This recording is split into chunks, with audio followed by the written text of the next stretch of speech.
are you? Fine, and you? I was just quickly Not bad, checking not my bad. phone here. You're too popular. No, it's actually the Zoom reminder. Oh shit! It's just They, going they ding think ding. about everything. No trust. Yes.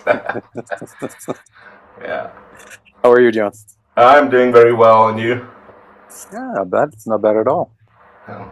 It's a nice day today. As you can probably tell, I'm in my backyard, so I decided to do outside today. So it's so Yeah, nice. looking good. How's the temperatures over there? Today it's 28, Oh, that's pleasant. and with humidity of 52, 53%, so it's quite tolerable. Okay, It's okay. it's really nice. We've been having like that kind of days recently, so we're blessed. Yeah. Pretty much, a lot of other regions in the world are suffering from the heat, especially here in some southern European countries. Yeah. Oh yeah, in France actually, I'm following It's what's heavy. going on in that country. The fucking wildfires are going nuts.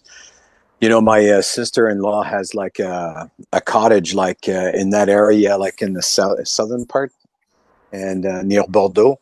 Okay. And fuck, they had to evacuate. Like they left everything there. Fuck, they said no, you're getting out. You don't pick up your shit, whatever. You get the No fuck out way. of here. And she's go, oh, that's brutal. Shit. Yeah, Spain is apparently hit as well, and yeah, it's not Yeah. nasty. Oh, there's quite a bit also in Canada, but up north. Yeah. So it's far from that. Like even Trump was complaining that there was too much smoke coming from Canada. Ah, That's why he wanted to retaliate with fucking tariffs and with shit. You tariffs, know, what a dumb. Oh, what an asshole. you should just. You know what? You know, You like probably gotta. at the elections, I think had I been an American, I would have voted for him to give him a chance. Now that I see how he's conducting himself, I just go like, what the fuck? Yeah, it's going weird, huh? It's totally. Big mistake. Yeah, and then we've been watching the Soccer World Cup, and his little call to the president of the FIFA. It's just Jeez. crazy. And when he entered the finals, the stadium, I don't know if you saw it, you could hear the boos. It's just people who Oh, just. no wonder. No wonder. This guy basically, he's a 10-year-old in a 80-year-old body. So it seems. You know, the odder the deal, he's good at that when it comes to fucking houses and buildings and shit. You know, like, but when it comes to diplomacy, foreign relations, fuck, he's a puppet. He doesn't make the decisions that he should be making. No, And at I'm least telling you, like, the fucking world's gonna come into a quagmire like pretty soon. Like the Iran situation is badly managed, and I think same thing in I think Ukraine. the Iranians have him by his balls, quite frankly. Oh, absolutely. But the thing is, now he's threatening that he's going to be using everything. But the whole war, he's going to have to deal not just with the Iranian, but he's going to have to deal with China and Russia as well. Yeah. And eventually, God knows, like on which side India is going to be. Exactly. Yeah, in our media, it often gets portrayed as if they always say Putin is isolated. I don't think so. I think his bonds are strengthening with BRICS states and more than ever. You know, I mean, China. Oh, absolutely. So I think that's a very dangerous assumption to make. Yeah. But do you know why those countries and the leaders of those countries respect Putin? Because he fucking keeps his promises. Yeah. He says what he means, and he means what he says. Yes. You can agree or disagree with his decisions and stuff. That's another story. Yeah. But I mean, like, right. you know, yeah. Whereas with European leaders, I don't know exactly what's going on, like in Germany. But fuck, Merz is I hope he's on his way out, because like this guy is doing nothing good. You know, and you have von der Leyen, who's like at the European Union, and she's just the dumbest shit and the most Yeah, I get worked up every day about these people here. It's insane. That's pretty dramatic. Actually, no, it's tragic. But where is that going to lead the whole fucking world? I don't know. But I mean, uh, the U.S. should fucking get the fuck out of Iran. But I guess at this point, like they're staying there because of pridefulness. You Yes. know, Yes. they just don't want to admit defeat. So they just want to prolong it. What is it going to do? Yeah, exactly. Nothing.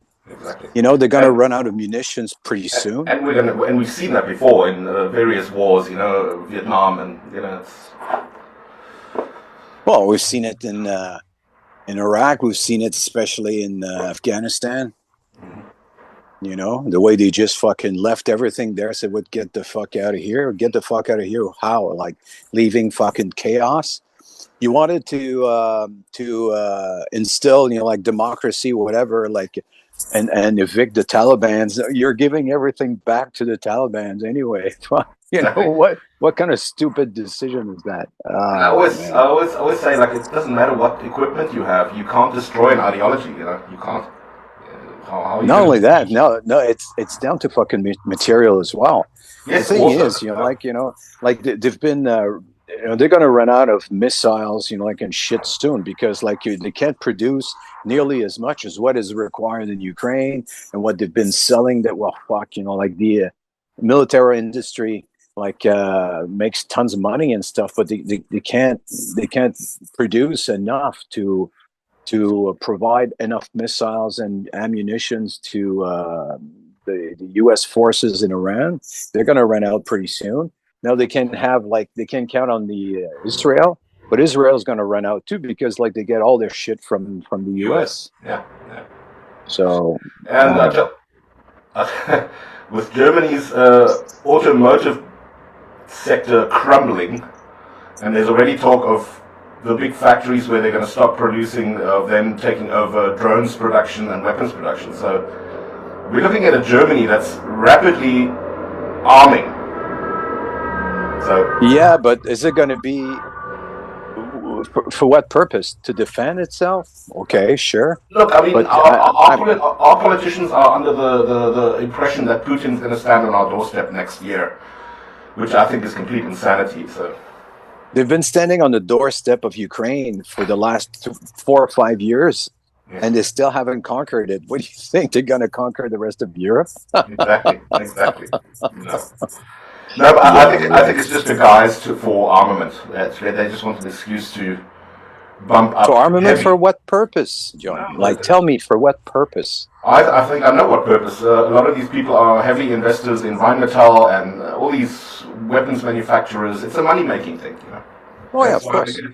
It's of just a money course. making thing. Do they care about the population? Do they care about you and me? Absolutely not. Absolutely not. But makes for interesting new lyrics and angry music. Oh, absolutely, absolutely. The thing is, like, yeah, we could probably ask John like to write his next songs about war and shit. Although, like the old Exciter stuff, like used to talk a lot about war. Yeah. Dan Beeler's brother, who was like writing a lot of the lyrics back in the early days. I don't think he had been in the military, but anyway, he was fascinated by war. Maybe their father or whatever, some of their relatives had been in the war or whatever. Anyhow, like This so, is Chuck, yes, there was this is Chuck Wheeler. Huh? Are they Dan. related? Okay, you're talking about Richard Beeler because I thought Dan, it's. Dan Beeler's brother is named Richard. Okay. He passed away like a while ago, Okay. Okay. I thought he was related unfortunately. to Megadeth's Chuck Wheeler, who used to play for No, Megadeth. Okay. no, no. Dan Beeler, like, as pure product of Ottawa, and his brother was writing lyrics for Exciter in the early days, first three albums at least. Yeah. Yeah. So yeah, if you look at the credits, his name is Richard Beeler is probably there. Oh, excellent. Great stuff. Love that early shit. And the later stuff, of course. Tell me, yeah, Power Rage. How did it happen? Ah, usually, like, if I don't know if you've watched a few of the YouTube interviews that John did, like with a few people. So it basically like that's his version of this of the story. Basically, like before Exciter, uh, the original lineup came back together. John had called me while Kenny and Rick Sharon, whatever, was Clammy was still in the band, and I might have even told you about that. Like he called me and he says, like, I don't know what I'm going to be doing, man. Like those guys, I just can't stand them anymore. Whatever, I'm about to fire everyone. If I were to do so, would you be willing to come back and Exciter? And I said, well, yes, but when do you want to do that? He says, well, not now.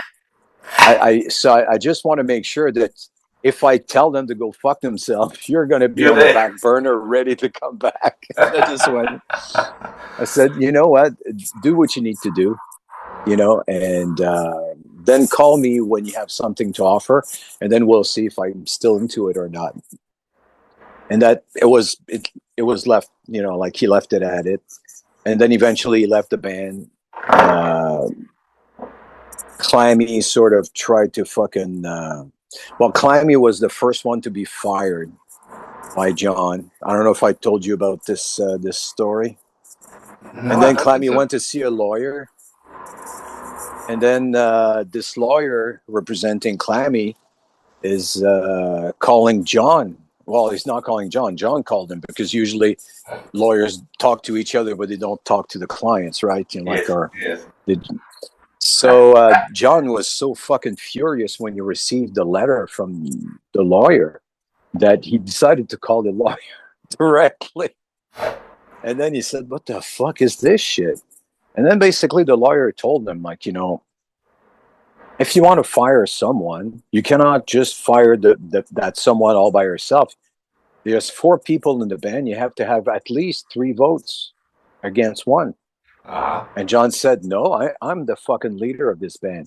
And then the lawyer said, yeah, but how do you divide the credits, like lyrics, musics, whatever on the album? He Oh, says, every time you register that stuff, it's music and lyrics, Exciter. And who is Exciter? Four individuals.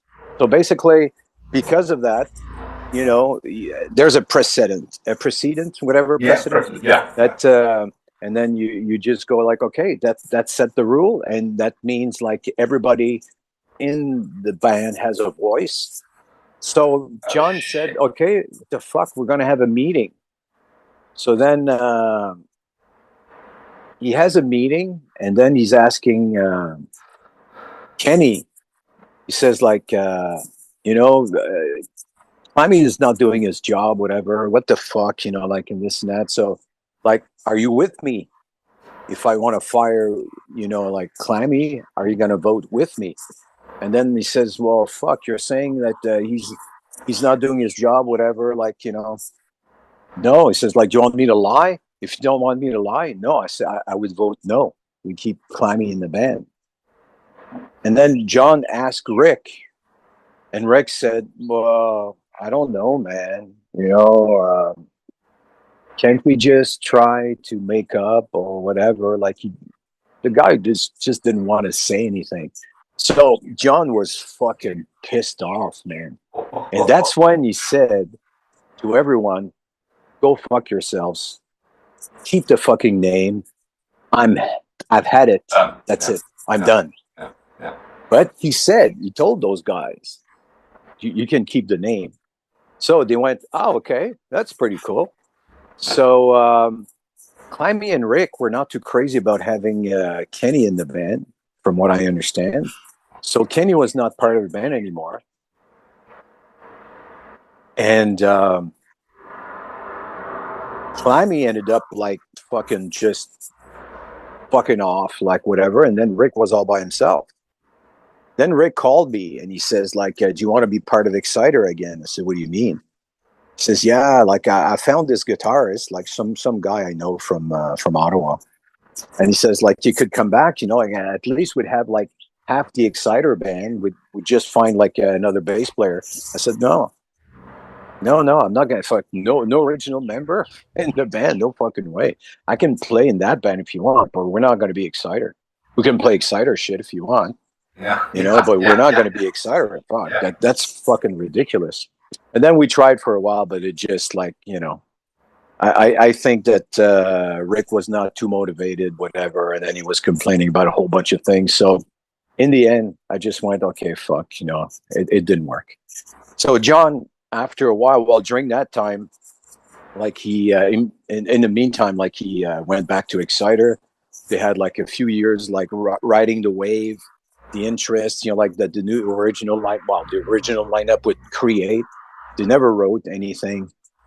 John, proposed some stuff, but Dan and Al like didn't like it because they thought it was too aggressive. They even went to see another guy, like another guitarist, like and recorded some stuff with him, played it for John. Says like, this is pretty much what we'd like to do, apparently. And then John was fucking livid. And then the fucking problems like that used to happen between Dan and John, like started reoccurring again, of Yeah. course, like, and then fuck. So eventually John left and he wanted to take 2 years, a couple of years, like before he would decide whether he wanted to do another project or not. And then there's someone who had been like calling him over and over, like tried to meet him, get some albums to be signed, whatever. And John would say, "Yeah, sure, no problem." And that drummer would say, like, "Fuck, like you should call Jacques, like you could start a new band." And then, of course, Todd, the Power Rage's bass player, Todd Pilon, like got in touch on a regular basis, went to see John at his work and said, like, fuck, like we should, whatever, we should start a band. And then eventually John said, okay, all right, let's try this. And he called me and he asked me if I was interested. And I said, well, sure, no problem. Awesome. And that's how the band started like some 4 or 5 years ago. So things have been going really slowly with Yeah. this band, but I Yeah, think I that mean, last time we talked, like I was telling you, like we were writing like a song, mm, like one song every 2 months, like or whatever. And we had like even an excellent drummer who was playing with us. And at one point, I'm pretty sure like things were not moving fast enough. And this guy is like, he can learn like the whole repertoire in 2 days and go tour with you if you want. Like he had like helped Exciter actually with one gig that they did in Sweden because Rick couldn't make it, on yeah. drums. So this guy said, "Okay, give me the CDs, give me 2 days, I'll learn this stuff." And so like yeah, Wow. Chad, he's fucking phenomenal. He's a great guy too. But I think that he just had, well, he was playing it with other bands as well, so he's quite busy. But I think that in the end, he figured that he was wasting his time, Yeah. Yeah. and I had that impression as well. So we found someone else, which like sort of delayed a whole bunch of things.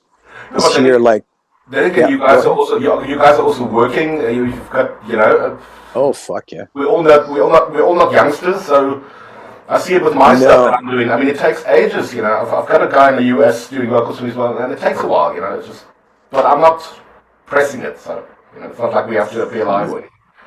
no, of course. And the thing is, yeah, we like I work full time as a translator. I translate documents for national defense. John is working in still like he's 70 years old, man. Fucking he's working lifting shit, whatever, Wow. like in a music store. Um, Todd just retired from the government, federal government, and Lucas, our drummer, like he's still working for the government for DND as well, the Department of National Defense, but in procurement, I think, or something like Yeah. that. Yeah. Okay. So yes, we're all working. We all have like bills to pay, a house to pay. Fuck. And music has never, I don't know, it's never paid any of my bills anyway. I can second that for Yeah, damn sure. In the contrary, it's costly. yeah, But hell, it is. but it's that vice I don't want to give up. Well, it's not. Well, you know, there's a whole bunch of things that I'm not too crazy about in this business. the only thing that I truly appreciate is just hanging out with the boys, playing, rehearsing, working on new stuff, recording in a studio. That's probably my favorite part. Yeah. And basically, yes, when John asked me, especially like that, if I were to be part of this band, like my vocals would be totally different than the stuff that I used to make, or used to do in Exciter. I just went, well, how different? Well, he says, well, you'll see as we go. and, You're gonna have to do death grunts. and I just went like, at first I thought, fuck, you're going to kill my voice, man. Like, I can't do this shit. And I said, well, I promised I would try to change my technique and find a way to do this stuff so I don't ruin my voice and my vocal cords. And basically, the vocal cords are there to basically give a certain sonority, but the growls and the raspiness has to come from your throat. And I think I found a way to sort of, yeah, do the job without abusing my vocal cords. But that's not something that I could do every night like we used to do when we were touring. Like you go for 3 weeks, you Yeah. play every night in a different city, and then fuck, after a week, my voice would be fucking shot probably. Yeah. Yeah. Yeah. Absolutely. Well, I've listened to the material, and So what's your opinion, well, honestly?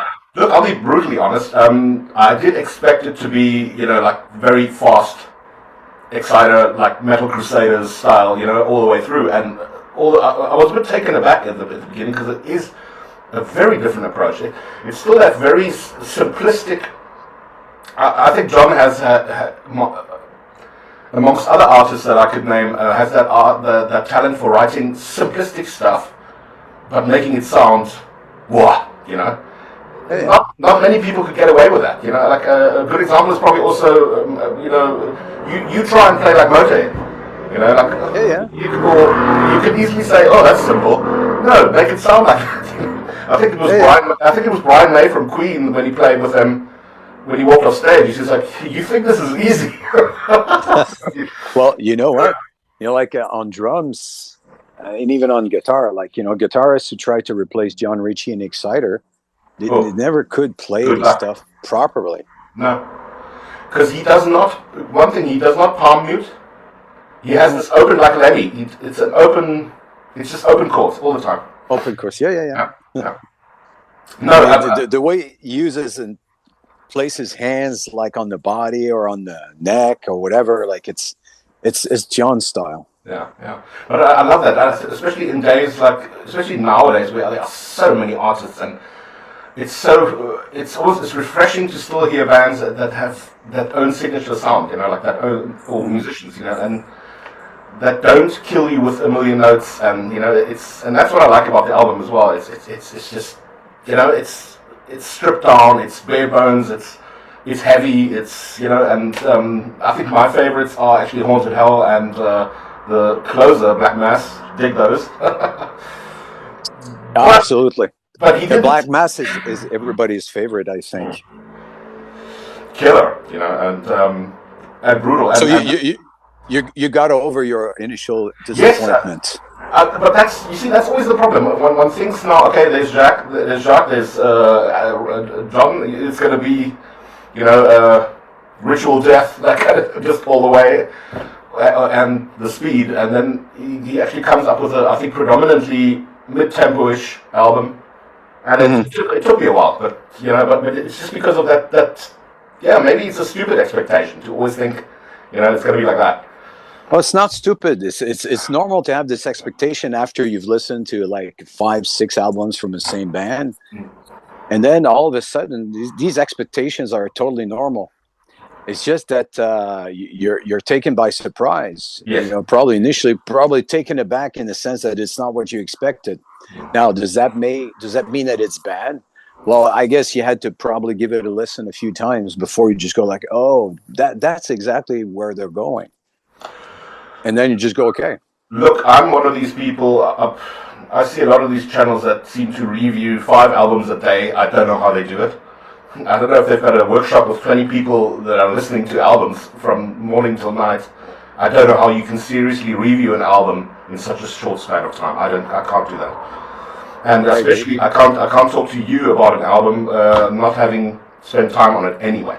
So, Yeah. you know. Well, the thing is, yeah, well, you're probably fairly unique. There's not very many of you guys who take the time to listen to a full album, Yes, maybe a few times, whatever, and actually during an interview being able to make comments about the structure, the orientation, whatever, and this and that, and then establish comparison between this new product with the older ones, and then go, how the fuck, like, and then it probably gives you material for questions and discussion topics, like, and shit like that.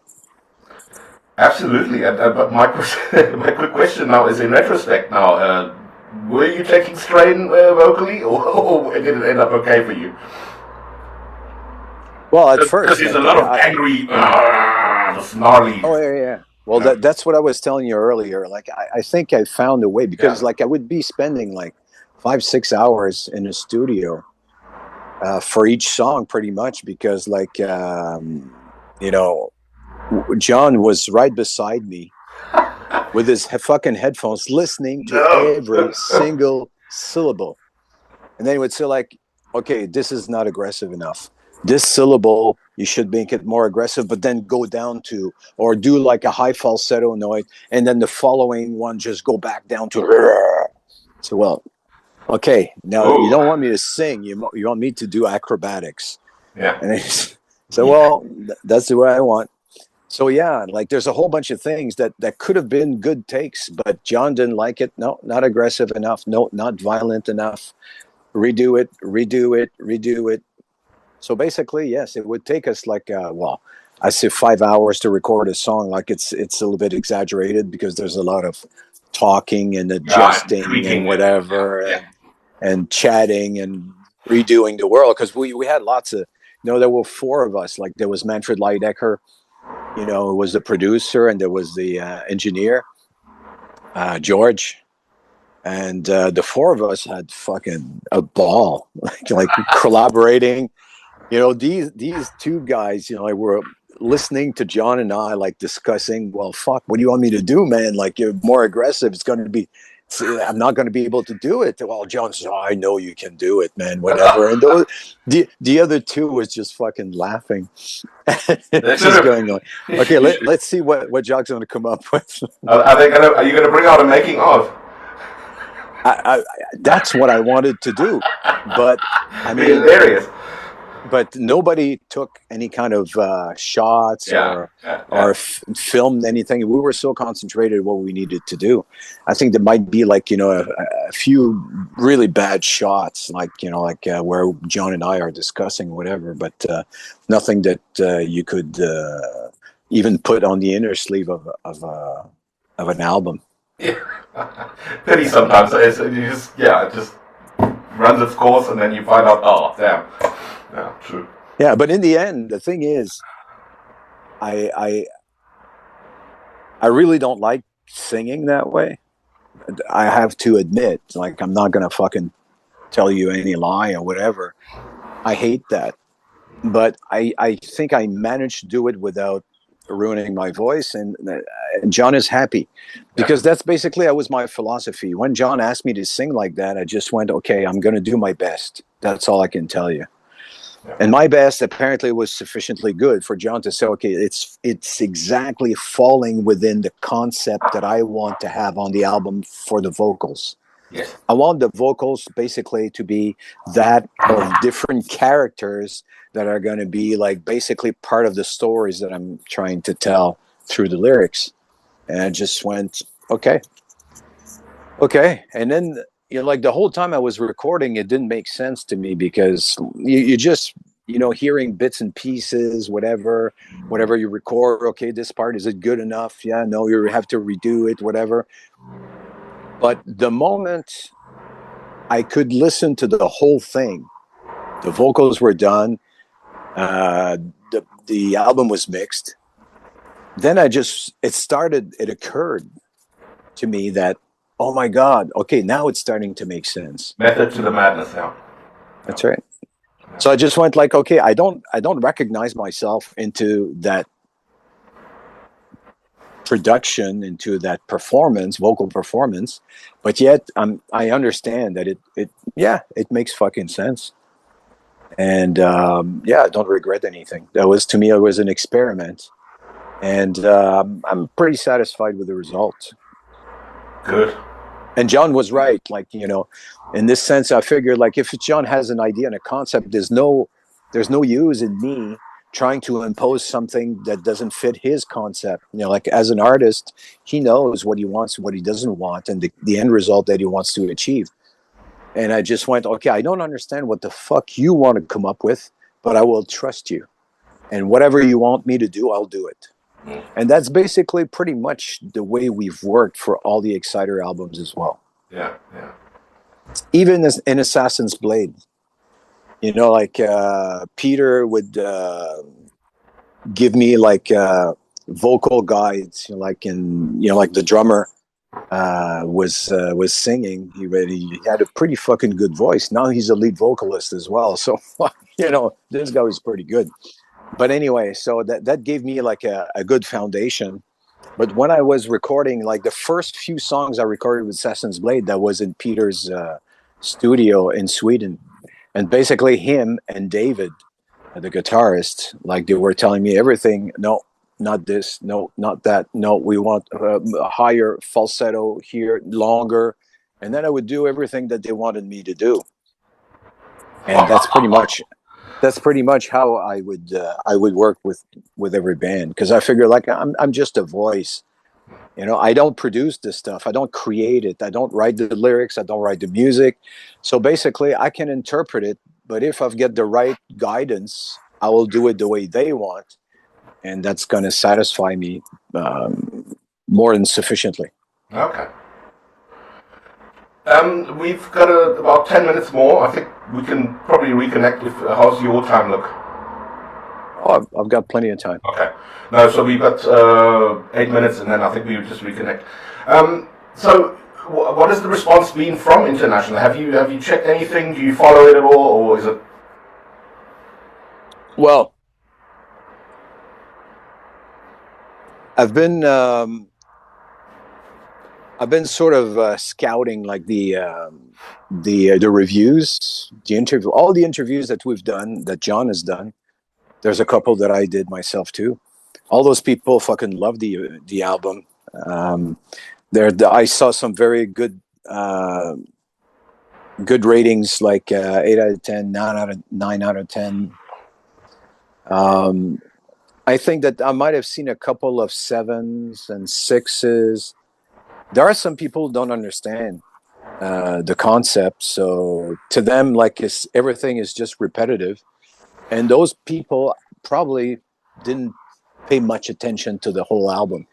They played, oh yeah, well, okay, 20 seconds, okay, skip to the next one. Oh, it's pretty much all the same thing. It's this new culture of just zapping songs, and that's, you can't.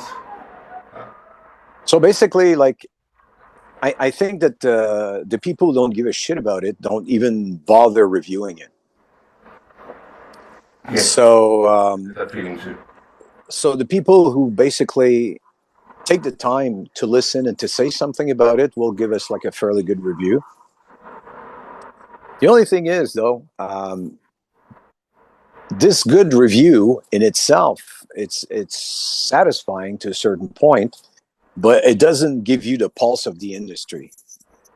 And the industry, pretty much, like, I'm pretty sure that High Roller Records truly believed in our product, whatever, and they've been doing like a cool promotion of the album and stuff. So they did a spotless job, I think, like, for a brand new band, like, because whether you like it or not, it can be John Ricci, it can be me and John Ricci, whatever. Yeah. But I mean, it's a brand new band. So and promoters now, when it's time to find gigs and stuff, they don't want to take a risk, because they figure, fuck, who the fuck are you? Yeah. You're not established, whatever. If we offer you, like, to play for this one gig for a case of beer, you will probably refuse. So, there was one, even like a few years ago, John, like, when you went back to the original lineup, they could ask, like, to have like a pretty good pay. because people were willing to pay for that reunion fuck that everybody was dreaming about. Yeah. But now, like, John thought he had like the same appeal with his new band. I said, it's not going to be happening. You're not going to be able to get like, not a whole lot, like 5,000-6,000 euros for a gig plus expenses, whatever. You're going to be lucky if you get 1,000 euros plus expense. Yeah, yeah. You're basically starting anew. So that's right. And the only promoter who called us right after the album was not even out yet, but like he had time to listen to the to the demo, or whatever, or the promotional copy of it, was Oliver. Yeah. From the Keep It True Festival. True. I knew it. Yeah. And this guy was really happy, so he called us and he said, "Fuck, you want to play like headline the warm up gig? The warm up gig, He couldn't. We headlined the festival back in 2006, but in this case, he says, "I want you to have like a good status, but you're going to be headlining the warm up gig. But it's a good gig." Yeah. 700 people, fucking sold out in a day or two, whatever. That's going to be a great party. But ever since, John has been contacting a whole bunch of people and no response. Basically, people are waiting to see. And maybe like this April 2027 gig at the Keep It True Festival might actually be our first gig. And if we get good reviews, then maybe promoters will say like, oh, fuck, okay. All right, they have a good album, but they can play like give a good show. So okay, we're gonna give him a shot. And in the meantime, it's pretty dead. So you scheduled now for which Keep It True, the next year's one? April 27th. 27, correct? Okay. Yeah. I think I saw a posting of theirs. I think they've got like Morgana Le Fay and a couple of bands. Yeah, I'll check that. But if they have Morgana Le Fay, that's cool. Yeah. We toured with them like a long time ago. I like them. I like that band too. Yeah, very good band. They're very good. Yeah. That's amazing. It's a pity Keep It True is so far away from where I'm sitting. So I've always wanted to go there, but maybe I'll at some point make a dip down there. Where are you? Like in northern Germany? I'm more in the north. Yeah. So. Yeah, Germany, like it's not like Canada, but it's a pretty big country. Yeah. Canada is fucking huge. Yeah, Canada is huge. No, definitely not comparable. Yeah. Yeah, we've been taking it easy during the summer, and now like we're learning exciter material to make the set longer. So there's going to be stuff from Dark Command, from Blood of Tyrants, and from the early days with John. Yeah. So yeah, that's another thing. John he refused right off the bat. He said, "There's no freaking way I'm going to play Exciter shit." Like I don't know. I don't understand. Like he's so bitter about his experience with Exciter. But it's his he's will. Yeah. That's like cutting your nose off to spite your face. Fuck. That's denying yourself, basically, and your own legacy. I mean, who wrote the riffs? Dan Wheeler or him? No, and even the stuff like from Dark Command and Blood of Tyrants, that stuff people would expect. He says, "No fucking way, man. I'm not gonna play that. Whatever." Oh, that's so when Oliver called him, wrote to him, says yeah, I'm willing to sign you a contract, whatever, for the Keep It True in 2027, but you got one of the conditions that you play old Exciter shit. And John said yes. John said yes right away. Well, good. Well, the thing is, his pridefulness basically makes him talk all the time. When it's time to act, I think that he knows what's right for the band and what's not. So, but I mean, surely. But yes, I'm thinking of Maryland Death Fest. I mean, surely there must be slots for you guys. I can't imagine it, huh? Yeah, but if they ask John, say, okay, we'll give you $500 US and you rent your own truck or whatever to come down, John will say no. Yeah. Oh, I would say no too. Yeah. So basically, those death fests, they probably don't even know we exist anyway. Yeah, yeah, yeah. So I don't know exactly, like, how the promotion is working.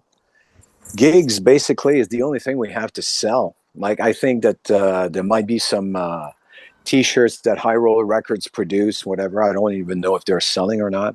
Yeah. I hope they are. Um, but I mean, all we have to sell at this point, besides the album, and you know damn well how the business is working. Oh, Like, I've experienced it firsthand, Jacques. yeah, Remember that song that I sent you when yeah, yeah, we were talking a little bit. I did finish that album, but with Ronnie Monroe on vocals. yeah, yeah, yeah. I And know. and now, I I mean, heard some of that stuff. yeah, and Ronnie, I mean, he's not like an unknown, and but it's also I hear from the record that it's gathering dust. You know, it's I think people are I think it's the market also. People are oversaturated. There's too many releases, and it's very lackluster. You know, it's Well, the thing is that that's a problem with the democratization of album and music production. Everybody can do that in their basement now, and like, and the equipment is getting more and more perfected. It's fucking highly technical, but fairly simple to use. yes. Um, and basically, yeah, the market is flooded.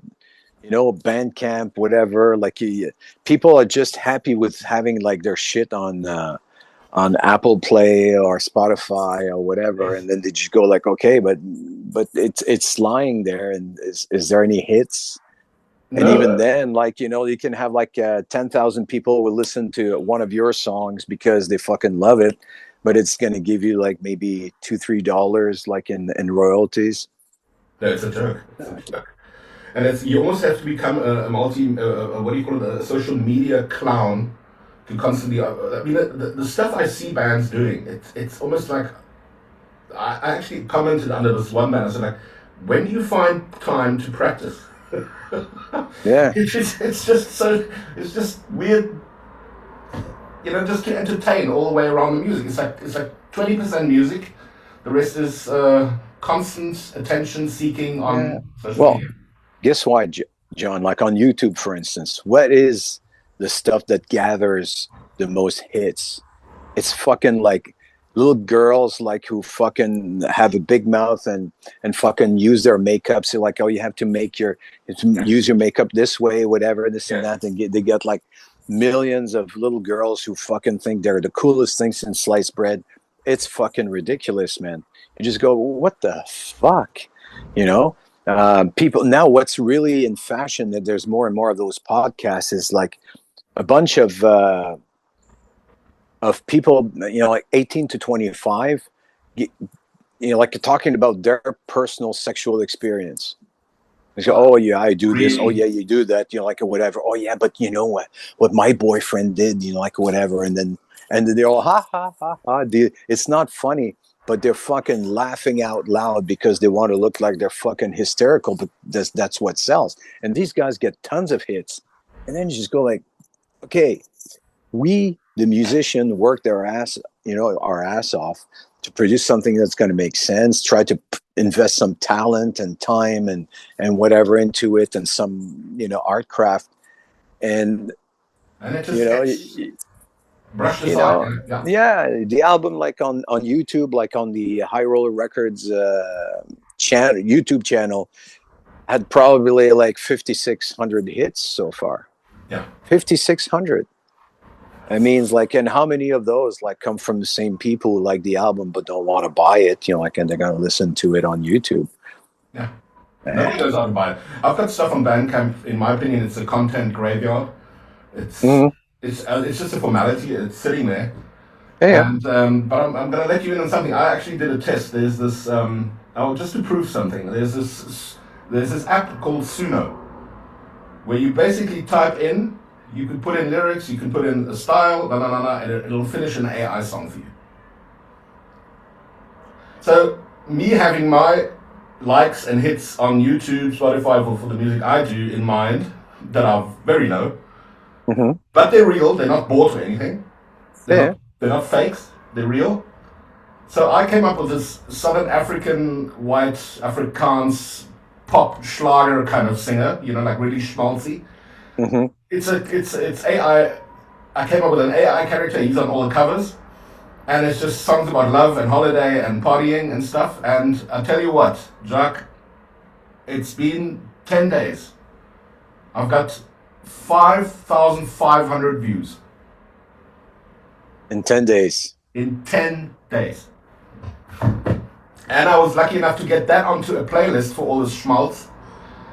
And it just goes to show. It's like a song created in, what, like 30 seconds?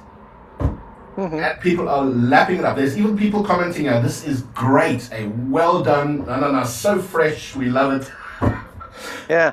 Me and my mates, we're laughing our ass off. It's there you go. You know? Well, that's what that's one of the reasons why I'm not too crazy about this business anymore. Because basically, I could even sense this back in the late '90s, early 2000s when I was touring with Exciter. The dynamic that you find in that business is discouraging. Like, I've met some great people that I still know, that I still, chat with once in a while, like 20 years down the road. Yeah. Which is great, but there's only very few. For the rest, every time you play in a fucking city, people will come to you. They want to hang out with you. They fucking tell you the greatest thing since sliced bread. Fuck whatever, this and that. You're the greatest band. And 2 weeks later, they're gonna go like another band at the same venue. They're gonna go and hang out with them and tell them exactly the same thing. Yeah. It's Shadow. Yeah. and then you just go like it's just a parade. Yes. Sometimes that's a feeling I get. The only situation in which I get the feeling that it's maybe not that much of a parade, but still is, like it's in festivals. But again, people go there, like I think that they're genuinely happy to see certain bands that they really like. And but what is the main reason why they're attending the festivals? Like, it's the party, hang out, be seen, see and be seen. And there's nothing wrong with that. That's totally human. But I don't get off on that, personally. Honestly, I've stopped going to festivals because there was something that I noticed a few years ago. Is there were a few factors. I used to go to some here in the rural part of Germany, in Gelsenkirchen, Essen, around there. I used to frequent quite a few open airs, and I've just lost interest. But what the predominating factor for me was it started becoming this sort of where I look around me and I feel 8 out of 10 people make me ask, what are you doing here? Mm-hmm. I don't think you really want to watch. You just want to fall around drunk, do like what do you call it, jackass kind of stuff, act like an idiot. And it just became so, I just got so tired of it. I stopped doing it. And then another factor was that at the same time I was seeing little clubs here in Germany. Bastard Club, everything here in my region, struggling constantly. Every couple of months they say, listen, we might close down, come support us. And people always have money. I mean, that even Exciter played the current incarnation a couple of years ago. I didn't go see it, but Doug Piercy's new band, Nefarious, Blind Illusion, I went to see them, and it cost you like $35 or $30. And people can't support that, but they can fork out $150 for a festival, get trashed, pay a hotel. I mean, or go live in a tent for a while. But work it out. You're rid of about 400 euros for a weekend. Hello? And not everybody has that. Well, apparently some people do. But and I've just said I'm only going to support club shows, and I love the intimacy of club shows. I love the closeness. Oh, yeah. You meet them. You even meet a muso at the bar, and it's just more intimate. It's oh yeah, and then it's done. Yeah, and that's the reason why I like small festivals like to keep it true. It's a couple thousand people. Fuck, and they're regulars. Basically, it's just like a big family, and they even get to vote to see like what band are going to be invited and stuff. So. So that's pretty cool, and I like Oliver. Like he's a great guy too. So I'm going to be happy to be playing that festival. The other ones as well, like because that's the only way you can get some exposure in front of a lot of people. Like the club gigs, I even when I did that with Exciter, like it wouldn't increase. Even that's before Spotify, whatever. We're talking about the late '90s, early 2000s. That's even before fucking Napster, Yeah. And we could sell albums, CDs, whatever, T-shirts while we were playing, but the effect of it would stop like almost immediately after the tour was done. Yeah. So we were happy with selling CDs and T-shirts and stuff and whatever. But I mean, like, did it do anything for Exciter's career? No, not for it to progress anyway. Just enough to maintain. Yes. I can play a few gigs. Now, of course, like I think that back in those days, we were not willing to tour nearly as much as we should have.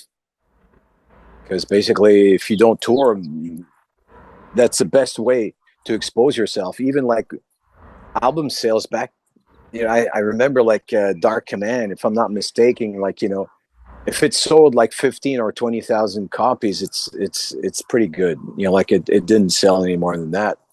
And we're still talking about Dark Command as some sort of refreshing fucking album, like of the late '90s, where nothing, like in the thrash or really heavy metal business was coming out, but yet like it has become like a classic, if you will, like of the late '90s.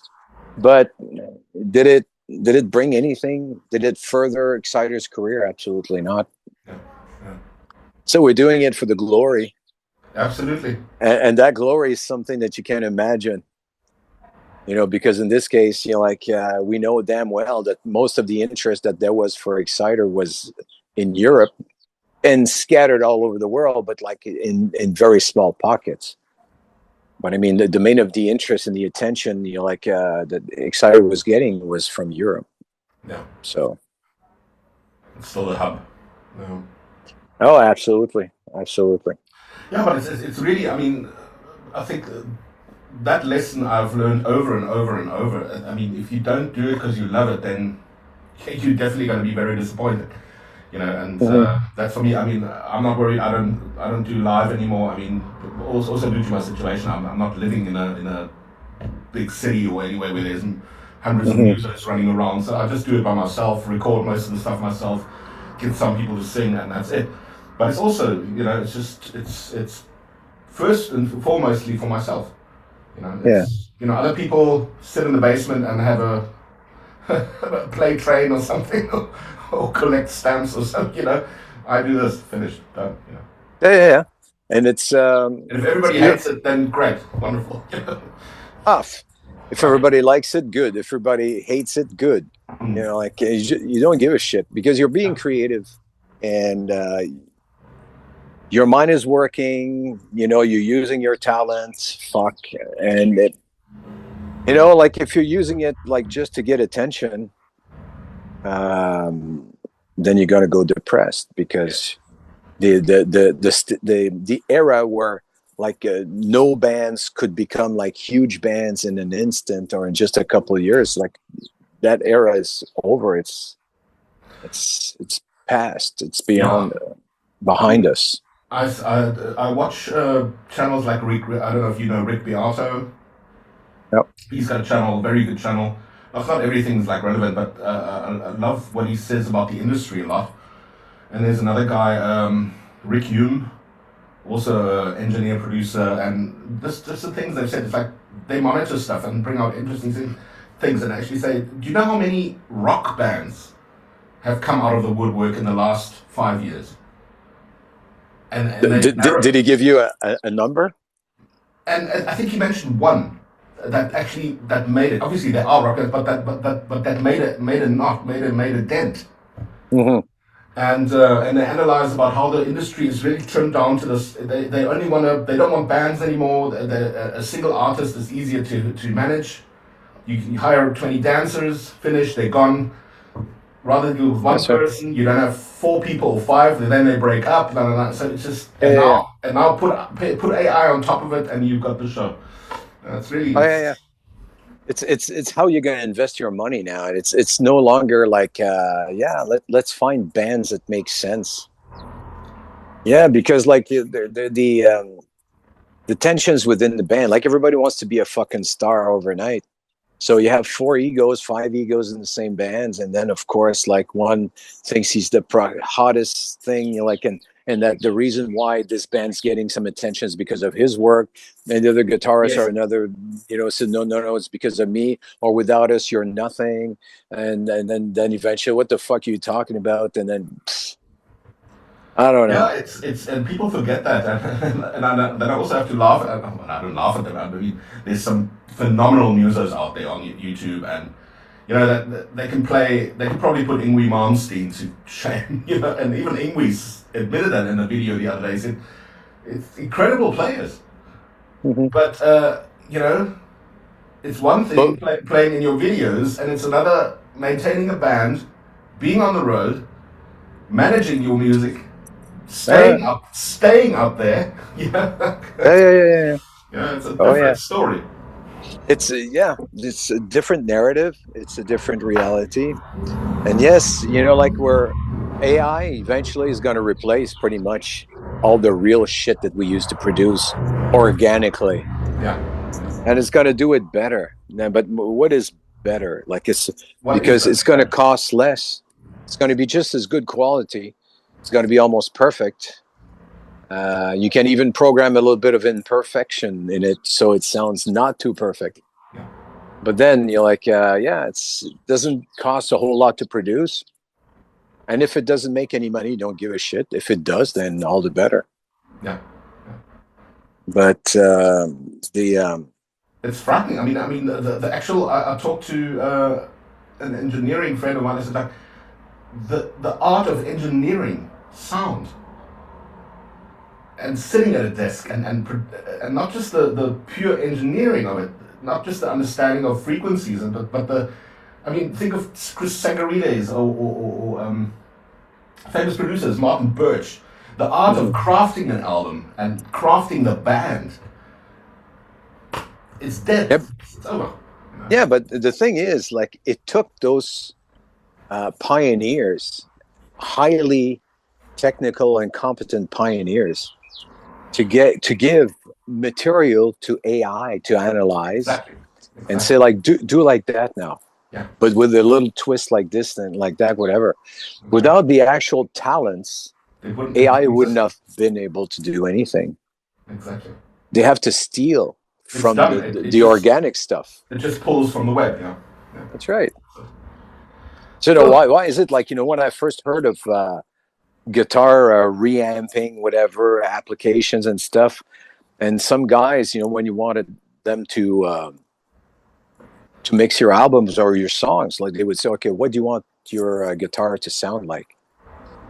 And say like, you know, sound like my sound I'm using. No, no, no, no, no. Just give me like a guitarist on an album, whatever. I'm gonna get an amp that's gonna make your guitar sound like that. It never works, really. But I mean, like you just go, okay, yeah, it takes something that was done organically before, and it says I can reproduce that. Oh yeah, great. I'm gonna play like Glenn Tipton now. yeah. Oh, Yeah. great. Here. No, Well, but there's only one. that's why so many releases that I skip through them, and I do try and stay on track with what's coming out. But I'll tell you what, 90%. Once I hear the sound, and especially the snare sound, it's you can hear it. It's the same plugins. It's the same effect. The one band sounds like the other. Yeah, because like in AI, there are some samplings like that are going to be more used than the other ones Yeah, because people like them better. but not even AI. It's now. I mean, you buy all these plugins. You know, like I mean, I also use Neural DSP for my guitar sound, but I do a lot to it. But I mean, I can hear almost where people get their stuff from. You know, Yeah, because yeah, it sounds the same. yeah. Because it's no longer you playing around with a microphone in front of the speaker cone, and who does that? Nobody. No. The new way to do things is you plug a clean signal directly into the console Yes, and reamp. reamp it. Yeah, and then change it whenever you want, and yeah, it's crazy. So yeah. Anyway, so basically, I have no opinion about that other than I think it's fucking sad and it's reduced something that was quite an art into something so trivial. Yeah. And I sometimes I get the feeling that I don't get the feeling that I was wasting my time working on my voice, trying to develop it, try to expand its range, whatever. I think that I'm pretty happy with the results that I got. Like, and I have a few albums to prove it. But sometimes I just go like, yeah, who's going to appreciate it anyway anymore? Because like now, you don't need to be good. You don't need to work on your craft. There are some people actually who are not great musicians, but they're fucking smart, and they will know how to work with electronics, gadgets, even AI, whatever, and they will Yeah. produce some pretty fucking wicked stuff. So if you happen to be like a very good musician and good with computers and AI and whatever, there's going to be a plateau that you're going to be reaching because any more perfect than that is impossible. So what's the next level? Exactly. That's the big question, huh? I think that we're going to plateau like quite a lot. Bands in all sorts of styles, whatever, including heavy metal. So I don't know. Sometimes I wonder why.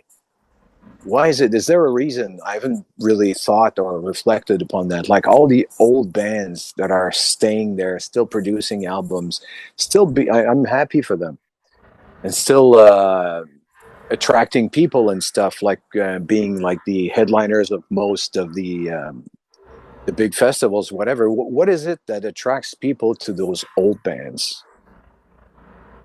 Is it that they're still good? Is it because they were famous and that the other ones that are probably just as good, if not better, well, we don't know them, so we don't know their shit? Um, is it because people are indifferent to the new bands? Is it because like those old dinosaurs are reminding everyone of an era that's totally gone, but they're almost have like museum sort of value to it? I don't know. Well, um, I can tell you one thing, and I'll use the example Judas Priest.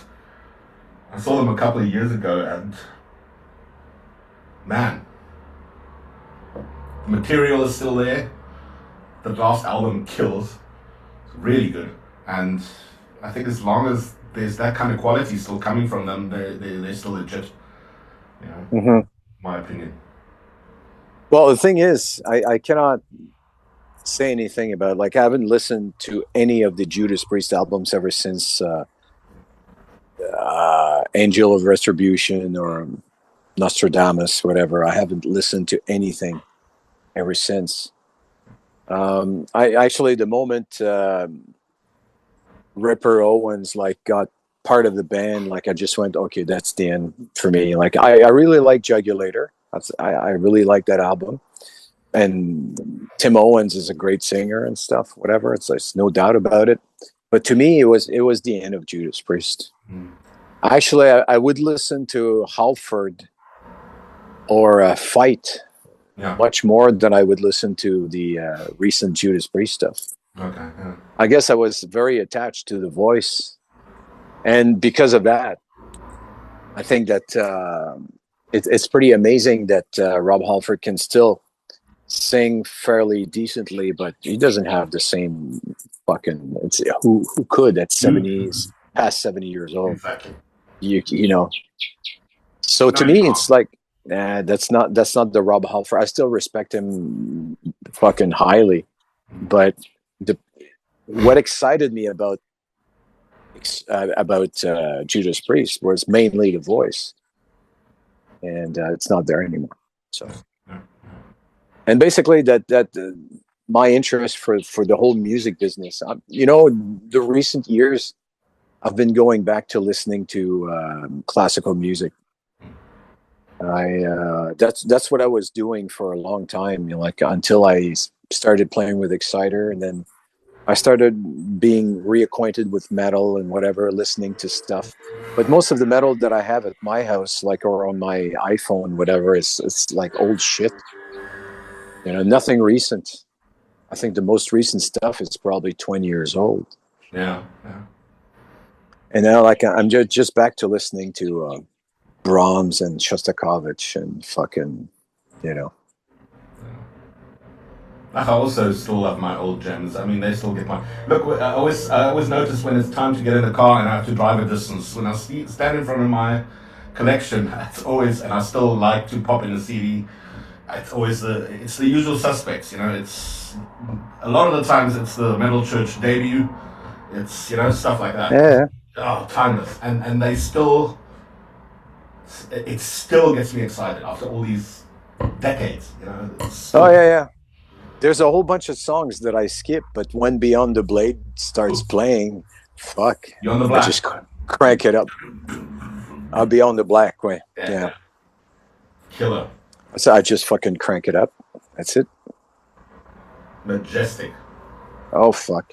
They just played Ottawa like not so long ago. And I don't know. Like I didn't want to go because I figured I, I just don't like being in a fucking public place where people are getting shit faced and whatever. Like, and usually the sound is not very good. And I saw some video footage that some people took that night, and I just went, okay, that was good, but I didn't miss anything. Mm. This new Yeah, vocalist is good, but I mean, I like the guy Steve Howe. Was it like Howe? yeah, What's yeah. his first name? Steve Howe. Yeah. Steve Howe. Yeah, Mike, like he sorry, was Mike Howe. Mike Howe. Mike Howe. Mike Howe. Mike Howe. Yeah, Yeah, yeah. I liked him, and I liked, of course, like the very first one. What's his name? David Wayne. Oh, he's still David a Wayne. legend. David Wayne. Yeah, that era. But I really like Howe. I like Fake Healer. Yeah. That's one of my all-time favorite songs.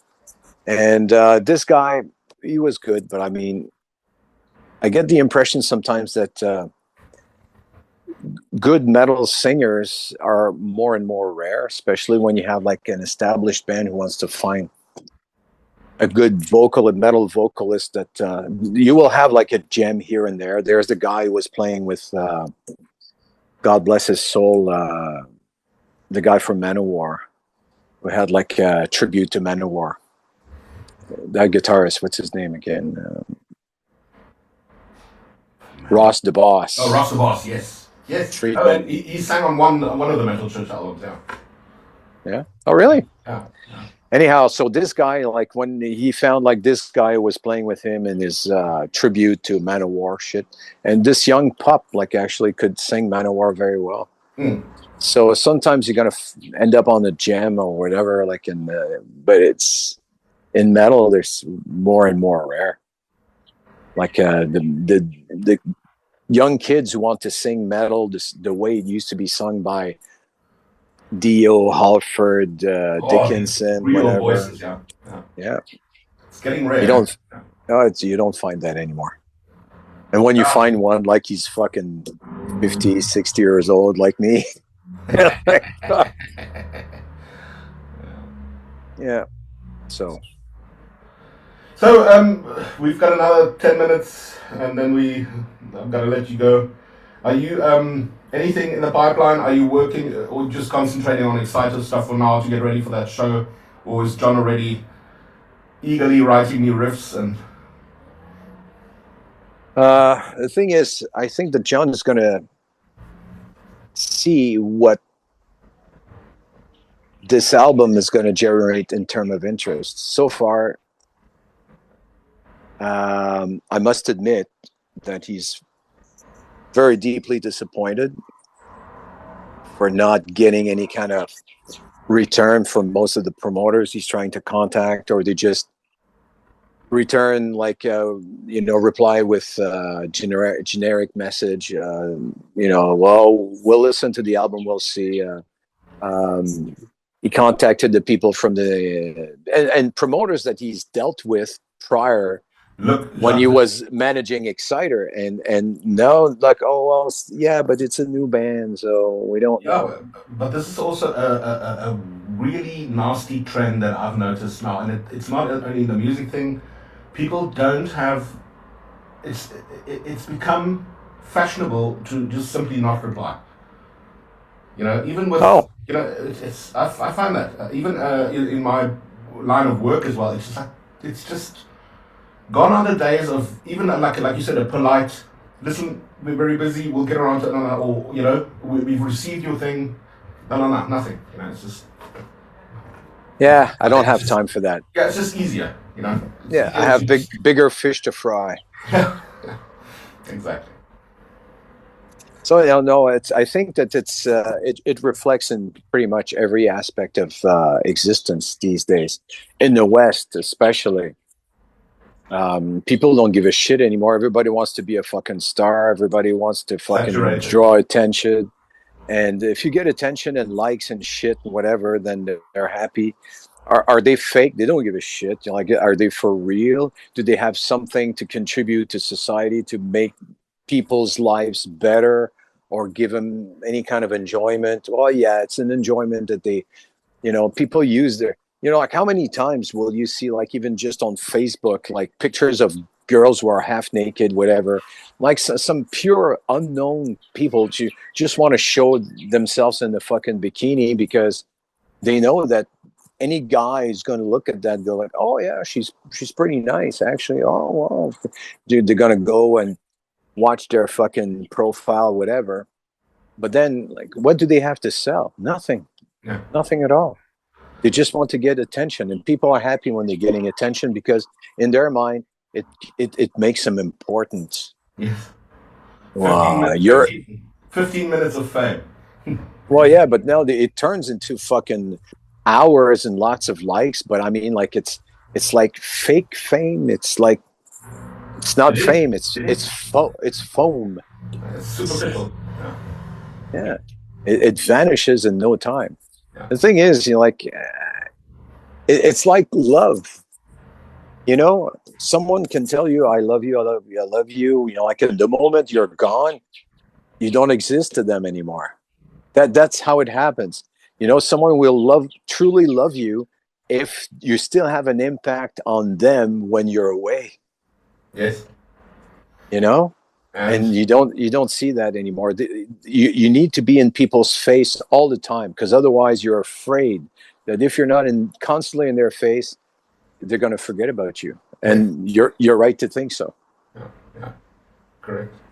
So that's the reason why, like anything that has to do with, like promotion, I believe in it, but to a certain point. And I realize that more and more that it doesn't work anymore. Like the real stuff, it doesn't matter how genuine your stuff can be. People will say, I like or I dislike. Yeah. That's it. That's easy. That's it. That's the Nero, like the Roman Empire of The saying like Nero, no analysis, I like or I dislike. the Nero decree. That's right. And you just go, yeah, that's easy. But when you know who Nero was, you Yeah. just go, it's not flattering. Yeah. So it's yeah, they just want to be liked or go watch other people and give their verdict. Exactly. Yeah. Well, your verdict doesn't count. You know, I'm sorry to say, but most people, when they like, dislike, whatever, the accumulation of likes and like this may have an impact on whoever the ego of that person who posted that. Does it gonna really change their life? Well, for as long as they think they're the greatest thing since sliced bread. Think, It's maybe for a few seconds of dopamine. That's it. well, but you're right. Serotonin and dopamine, fucking junkies that Click, click, people have click, click, become. click, click, click, click, click. Yeah. Yeah, and it works. Instant gratification. Yeah. No building of anything. Jacques, we have to cut it, unfortunately, but I want to thank you again for making the time. Sorry it's been so difficult to hook up. Oh, hey, But, we're having cool conversations. I'm really enjoying them, John. It's always likewise. cool to talk to you. Likewise. And Jacques, actually, yeah. I'll send you a link when I've got it up. You what? You'll I'll send me a link? When the video's up. Oh, okay. But to send me links to stuff that you've recorded recently as well. Oh, I will do so if you don't mind. Yeah. Well, I don't mind. I'd be delighted to hear that. Your stuff is always very interesting. And I came this close to calling you recently after we finished recording the album, because this experience in the studio was pretty cool. And then I started thinking, well, is there anyone I know like I could lend my voice to? And so, yeah. Maybe in the future. But I'll send you some stuff. Maybe in the near future. Take care, my friend. You too. And talk to you soon. Chat soon. Be well. Have a nice day. Cheers. Take care of yourself. You too.